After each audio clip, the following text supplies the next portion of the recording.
Paramashivoham.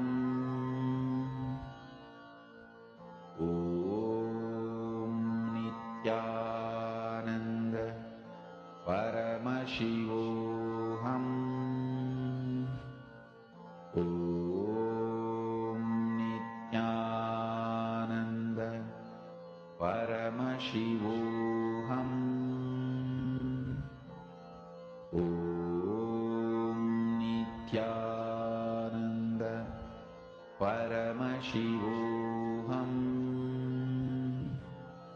Om Nithyananda Paramashivoham. Om Nithyananda Paramashivoham. Om Nithyananda Paramashivoham. Om Nithyananda Paramashivoham. Om Nithyananda Paramashivoham. Om Nithyananda Paramashivoham. Om Nithyananda Paramashivoham. Om Nithyananda Paramashivoham. Om Nithyananda Paramashivoham. Continue. Connecting with Paramashiva. Whatever is the substance out of which you are made, that coconut is made, whatever object you are doing is made, is the core substance of Paramashiva. So, because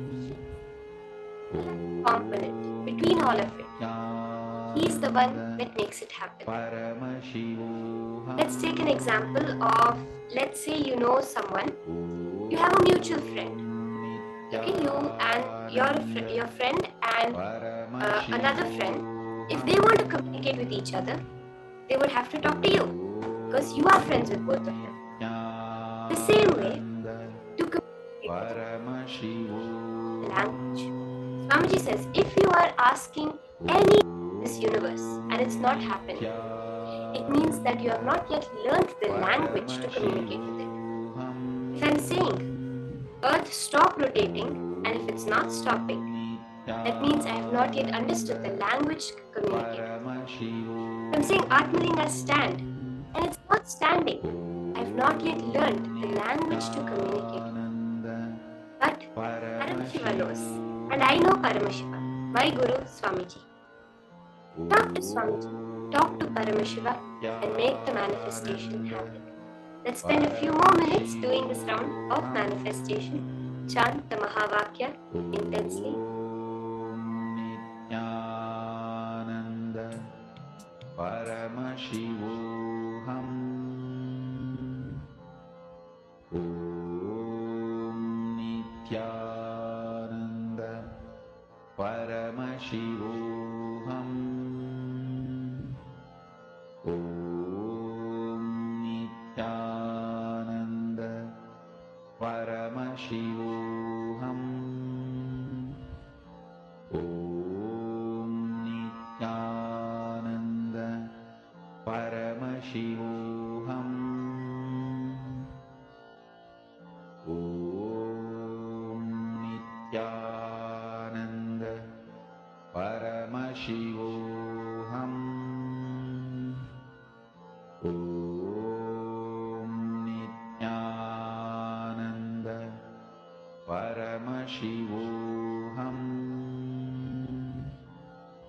Om Nithyananda Paramashivoham.